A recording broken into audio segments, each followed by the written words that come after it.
बिस्मिल्लाहिर्रहमानिर्रहीम। अस्सलाम वालेकुम। मैं हूँ ईसा नकवी। आज 2 मई है, हफ्ते का रोज़ है।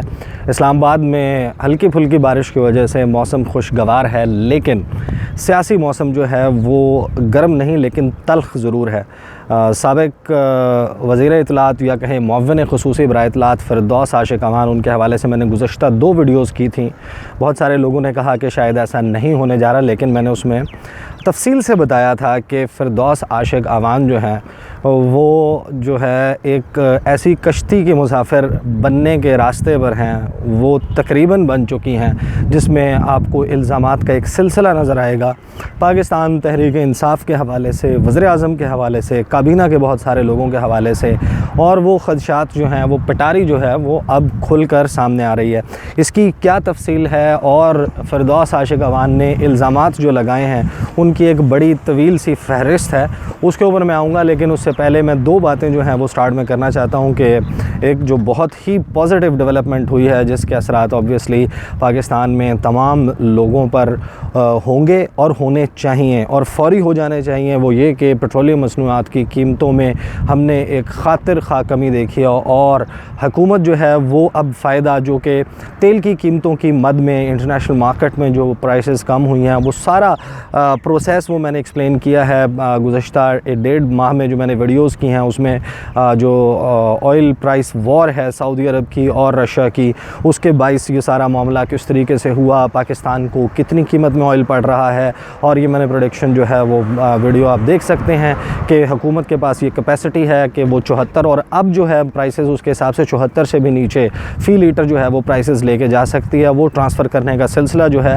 वो शुरू कर दिया है। गुज़श्ता अदवार में भी हमने देखा कि इस तरीके से जो ऑयल प्राइसेस का इम्पैक्ट है वो लोगों तक ट्रांसफ़र नहीं किया जा सकता था, और अब इसका जो इम्पैक्ट है वो बिजली के बिलों के ऊपर, गैस के बिलों के ऊपर भी जो है वो चला जाएगा, क्योंकि जो पेट्रोलियम प्रोडक्ट्स हैं उनकी ओवरऑल प्राइसेस कम हुई हैं। लेकिन एक मामला जिसके ऊपर वज़ीर आज़म ने आज नोटिस लिया कि बावजूद इसके कि प्राइसेस जो हैं वो कम हो गई हैं, लोगों तक उसका जो है वो असरात नहीं पहुँच रहे। हमने माजी में भी देखा है और आपके सबके मुशाहिदे में ये बात रही होगी कि पेट्रोलियम प्रोडक्ट्स की प्राइसेस 1 या 2 रुपए लीटर या 4-5 रुपए लीटर भी बढ़ती हैं। एक वावेला होता है और पेट्रोल बम गिरा दिया और ये सब कुछ होता है, और अभी नोटिफिकेशन जारी नहीं होता। ज़राए से टिकर्स जो हैं वो टीवी चैनल्स पर चलना शुरू होते हैं और यहाँ पर बसों के किराए एक शहर से दूसरे शहर के बढ़ जाते हैं, सब्ज़ी की कीमत बढ़ जाती है। पेट्रोल पंप्स जो हैं वो अपना स्टॉक जो है वो रख लेते हैं, उन्होंने जो ख़रीदा होता है, कई हज़ार कई लाख लीटर उनके टैंकर्स में मौजूद होता है, वो 2 से 4 रुपए मुनाफे के चक्कर में वो बेचना छोड़ देते हैं कि हम इस कीमतों का इतलाक़ हो जाएगा, रात 12 बजेंगे, उसके बाद उसको जो है वो फ़रोख्त करेंगे। ये इस किस्म का मुल्क है। और रमज़ान के महीने में भी आप देखिए कि जो मुनाफाखोरी है, नाजायज़ मुनाफाखोरी, उसका इम्पैक्ट आपको अभी भी सड़कों पर उसी तरीके से नज़र आ रहा है। आप जाएँ बाज़ार जाके देखें, चीज़ों की प्राइसेस उसी तरीके से हैं। पेट्रोलियम प्राइसेस जो हैं वो कम हो चुकी हैं, कम होने के बावजूद उसका इम्पैक्ट जो है वो आवाम पर नहीं आ रहा। ये वज़ीर आज़म इमरान खान ने इसके हवाले से अभी नोटिस लिया है और उन्होंने ये कहा है कि क्रैक डाउन किया जाए। वज़ीर आज़म साहब, ये क्रैक डाउन होता हुआ नज़र आना चाहिए, कीमतें कम होती हुई नज़र आनी चाहिए, क्योंकि हुकूमत जो है वो इस वक्त उसका मेन फोकस जो है वो लोगों को इस सारी सूरत हाल में जो है वो बचाने की कोशिश जो है वो करनी चाहिए। एक और जो है वो आज की डेवलपमेंट ये है कि कोरोना के केसेस जो हैं वो रिकॉर्ड इजाफा हुआ है। उसमें आज एक रोज़ में 1200 से ज़ायद जो हैं वो फ्रेश केसेस रिपोर्ट हुए हैं, और अमवात जो हैं वो भी 30 से ज़ायद आज के रोज़ जो हैं वो हुई हैं। लोगों को एहतियात करना चाहिए। अब आ जाते हैं मेन टॉपिक जो है वो वीडियो का कि फ़िरदौस आशिक़ अवान क्या कर रही हैं। फ़िरदौस आशिक़ अवान ने इसके हवाले से मैंने वीडियो भी की थी, और वो वीडियो अपलोड करने के कुछ ही देर के बाद मैंने जो ट्वीट किया था उसमें भी मेंशन किया था कि तहरीक इंसाफ़ की जानिब से वो प्रेशर टैक्टिक्स के तौर पर उन्होंने ट्वीट किया है। वो अपनी प्रेस कॉन्फ्रेंस को इस तरीके से अनाउंस कर रही हैं कि उनसे कोई राब्ता किया जाए। फ़िरदौस आशिक़ अवान की जो मुझे मेरे ज़राए से इतलात है मेरे पास, उनकी इस वक्त मेन डिमांड एक है कि उनकी वज़ीर आज़म इमरान खान से मुलाकात करवाई जाए और वो ये एक्सप्लेन करें कि उनकी पोजीशन इन इल्ज़ामात पर और पार्टी में इस तरीके से अनसेरेमोनियली उनको हटाए जाने के हवाले से उनका मौक़िफ़ क्या है। वो प्रेस कॉन्फ्रेंस उन्होंने पोस्टपोन कर दी। उन्होंने कहा कि मेरे भाई की बरसी है, वो पता नहीं फ़िरदौस आशिक़ अवान साहिबा जो हैं उनको पहले मालूम नहीं था कि और फिर उन्होंने प्रेस कॉन्फ्रेंस रख ली। अलबत्ता बहरहाल ये उनका ज़ाती मामला है, उन्होंने वो प्रेस कॉन्फ्रेंस पोस्टपोन कर दी। पोस्टपोन करके उन्होंने सियालकोट जाना था उस बरसी के सिलसिले में, लेकिन फिर हमने देखा कि वो उसी शाम जो है जुमे की शाम 1 मई को वो एक टीवी चैनल के ऊपर लाइव बैठी और लाइव बैठकर उन्होंने अपने ऊपर लगने वाले इल्ज़ामात में वज़ीर आज़म को जो है वो शरीक करार दिया। उन्होंने कहा कि मैं तो मौफ़िन ख़ुसूसी थी, मेरे पास तो वज़ीर के फ़ाइल के ऊपर अल्टीमेट जो है वो सिग्नेचर के इख्तियार ही नहीं थे। जो इंचार्ज मिनिस्टर हैं वो तो प्राइम मिनिस्टर ख़ुद थे, और अगर कोई भी ठेका दिया गया है, किसी को भी जो है वो किसी कंपनी को कोई कॉन्ट्रैक्ट दिया गया है, तो उसकी ज़िम्मेदारी जो है वो उन्होंने इन अल्फाज में नहीं कहा, लेकिन उन्होंने कहा प्राइम मिनिस्टर ऑफिस जो है वो देखे इसको, जो पीएम सेक्रेटेरिएट है वो देखे, मेरा तो इसमें कोई ताल्लुक ही नहीं है। एक तरह से उन्होंने अपने ऊपर से इल्ज़ाम उठाकर, जिस तरीके से जहांगीर तरीन ने किया, कि जहांगीर तरीन ने हमने देखा कि उन्होंने भी जो बर्डन है वो काबीना पर और वज़ीर आज़म के ऊपर शिफ्ट करने की कोशिश की, और यही जो काम है वो फिरदौस आशिक अवान कर रही हैं। अच्छा, उसके बाद फिरदौस आशिक अवान साहिबा जो हैं वो खुल कर सामने आई हैं बड़ी हद तक।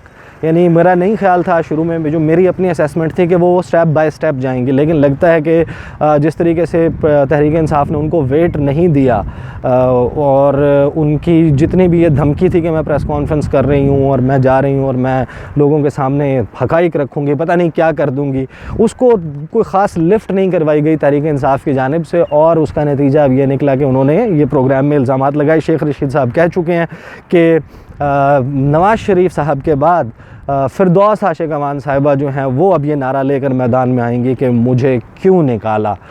फिरदौस आशिक अवान का मौक़िफ़ ये है कि जो कंपनी है वो जिस दिन उसको कॉन्ट्रैक्ट, उसका नाम लिस्ट में उसको एनलिस्ट किया गया, वो उनको वज़ारत का चार्ज या फिर मुअव्विन ख़ुसूसी का नोटिफिकेशन होने से अगले रोज़ हुआ, जिसका मतलब यह है कि वो ये कह रही हैं कि 21 दिसंबर से एक प्रोसेस, फवाद चौधरी साहब जिस वक्त वज़ीर इत्तलात थे, उस वक्त जो है वो ये प्रोसेस शुरू हुआ 21 दिसंबर 2018, और 2019 में अप्रैल में जब उनको चार्ज मिला, जब चार्ज मिलने से अगले रोज़ 18 तारीख़ को उनको चार्ज मिला, 19 तारीख़ से वो कंपनी एनलिस्ट हो जाती है। और फिरदौस आशिक अवान साहिबा कहती हैं कि मुझे तो सेक्रेटरी ने बताया ही नहीं और मुझे नहीं पता, ये कंपनी आ गई, और उस कंपनी के क्रेडेंशियल्स और उसके हवाले से इल्ज़ाम को चैलेंज नहीं कर रही फिरदौस आशिक अवान। वो कह रही हैं कि मेरे से बाला ये सब कुछ होता रहा।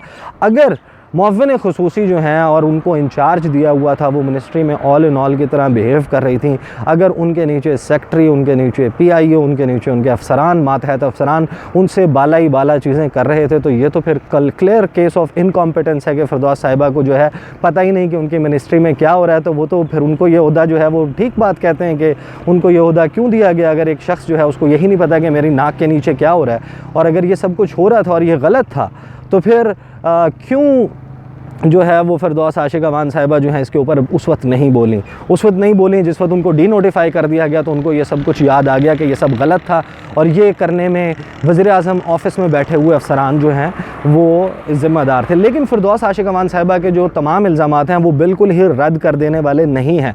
फिरदौस आशिक अवान साहिबा ने 3 शख्सियात को मोरद इल्ज़ाम ठहराया है अपने हवाले से होने वाली साजिश में। साजिश का हिस्सा बनने वालों में वज़ीर आज़म इमरान खान के प्रिंसिपल सेक्रेटरी आज़म ख़ान को वो कह रही हैं, उसके बाद शहज़ाद अकबर को। इसके हवाले से मैं सारी तफसील, वो वाक़या कि क्या हुआ, किस तरीके से उनसे इस्तीफ़ा लेने की कोशिश की गई, और कल फिरदौस आशिक अवान साहिबा ने अपने मुंह से इस सारी तमाम बातों की, जो मैं पिछले 2 व्लॉग्स में कर चुका था, उसकी तस्दीक भी कर दी कि वाक़ईन उनको वज़ीर आज़म ऑफ़िस में, जो यहाँ से थोड़े सी दूर, थोड़े से फ़ासले पर है, यहाँ पर उनको बुला के उनसे इस्तीफ़ा लेने की कोशिश की गई, और उन्होंने ये कहा कि कोई ब्यूरोक्रेट जो है वो उनसे इस्तीफ़ा लेने का इख्तियार नहीं रखता, वो वज़ीर आज़म की मातहत हैं, वज़ीर आज़म उनके पॉलिटिकल बॉस हैं, वो उन्हीं को इस्तीफ़ा देंगे। लेकिन अब फिरदौस आशिक अवान साहिबा जो है वो ढके छुपे अल्फाज में ये सामने ला चुकी हैं कि शहबाज़ गिल साहब जो हैं वो PM ऑफ़िस में बैठकर उनकी वज़ारत में बराह रास्त मदाखलत कर रहे थे। उनके मातहत महकमों में हुक्म जो है वो फिरदौस आशिक अवान के अलावा भी कुछ अफसरान का चल रहा था। वो ये भी कहती हैं कि इत्तलात की ज़िम्मेदारी मेरी थी, मेरे ऑफिशियल मौक़िफ़ किसी भी मामले पर आने से पहले 4 से 5 अफराद जो हैं वो अनऑफिशियली लोगों को मौक़िफ़ कन्वे कर चुके होते थे। वन विंडो ऑपरेशन ना होने के सबब एक अजीब व गरीब किस्म की कन्फ्यूजन का शिकार था इतलात का महकमा। अब फिरदौस आशिक अमान साहिबा मेरे ख़्याल में बिल्कुल वही कर रही हैं जिस तरह जावेद हाशमी साहब ने किया, जिस तरह बहुत सारे लोग जब वो पार्टियां छोड़ते हैं, जब वो पार्टी में होते हैं, जिस वक्त तक वो इक़्तिदार में होते हैं, जिस वक्त तक उनको जो है प्रोमिनेंस मिली हुई होती है, तो उस वक्त तक तो उनको कोई याद नहीं आता कि उनके महकमे में क्या हो रहा है, उनके नाक के नीचे क्या हो रहा है। जिस वक्त उनको किसी भी इनकॉम्पिटेंस की वजह से हटाया जाता है या उनसे उनकी पोजीशन वापस ली जाती है, तो उनको ये सारे इल्ज़ामात भी याद आ जाते हैं। वज़ीर-ए-आज़म इमरान खान को वो इम्प्लिकेट कर रही हैं, पाकिस्तान तहरीक इंसाफ में बहुत शामिल लोग हैं उनको जो है मोरद इल्ज़ाम ठहरा रही हैं। लेकिन एक अलबत्ता चीज़ जो मुख्तलिफ हमें मौजूदा हुकूमत में नज़र आती है, फिरदौस आशिक अमान साहिबा के इल्ज़ामात जो हैं उनकी तहकीक हो, कौन सही साबित होता है कौन गलत, ये तो वक्त इसका फ़ैसला करेगा। लेकिन एक बात तय है कि ये माजी में इसकी मिसाल कम अज़ कम नहीं मिलती कि किसी शख्स पर इल्ज़ाम लगा हो, किसी शख्स की जो है वो कोई भी गलती रॉन्ग डूइंग जो है वो उसके महकमे में सामने आई और वज़ीर जो कि पावरफुल तसव्वुर होते हैं उनसे इस्तीफ़े लिए जाएँ। तो हमने नवाज़ शरीफ साहब के दौर में देखा कि चौधरी निसार अली ख़ान दाखिला के वज़ीर थे। दाखिला का मामला, दाखिला सिक्योरिटी का मामला पाकिस्तान में किस किस्म का है, फ़िरका वारियत के हवाले से कोई जो है वो या दहशत गर्दी के वाक़यात हुए हों, दीगर सिक्योरिटी ब्रीचेज़ हुई हों, कभी हमने नहीं देखा कि वज़ीर ने इस्तीफ़ा दिया हो या वज़ीर से इस्तीफ़ा ले लिया गया हो। यही हाल पीपल्स पार्टी के दौरे हुकूमत में था। 80-80 जनाजे लोग जो हैं वो सड़कों पर रख कर एहतजाज कर रहे होते थे, मुतालबे हो रहे होते थे कि आप इस्तीफ़ा दे दें रहमान मलिक साहब। और इस किस्म का कोई प्रेसिडेंस हमें नहीं मिलता कि किसी की परफॉर्मेंस को बेस बनाकर पहले इस्तीफ़े लिए गए हों। फ़िलहाल हमने ये देखा है कि इमरान खान अपनी काबीना में बहुत सारे लोगों से इस तरह इस्तीफ़ा लेते हैं, अगरचे उनमें से कुछ लोग ऐसे हैं जब उनसे इस्तीफ़ा लिया जाता है तो वो फिर इल्ज़ाम तराशी करके वज़ीर-ए-आज़म इमरान खान को, हुकूमत को जो है वो इम्प्लिकेट करते हैं। ये this is very serious matter. I think prime minister should take notice of that. और अगर कोई शख्स भी इल्ज़ाम लगा रहा है उसको इन्वेस्टिगेट करके हक़ाइक़ लोगों के सामने रखे जाएँ, वरना ये जो एक इल्ज़ामात की लिस्ट है, फ़हरिस्त है हुकूमत के ख़िलाफ़, वज़ीर-ए-आज़म साहब के ख़िलाफ़, वो अलबत्ता जमा हो रही है। बारिश होंगे थोड़ा सा तेज़ हो गई है, मुख्तलिफ़ मौज़ूआत थे, मैं एक दो और चीज़ों पे बात करना चाहता था। अगली वीडियो में जो है वो उसके ऊपर बात करूँगा। अगली वीडियो में आपसे मुलाकात होगी। मुझे इजाज़त दीजिए। अल्लाह हाफ़िज़।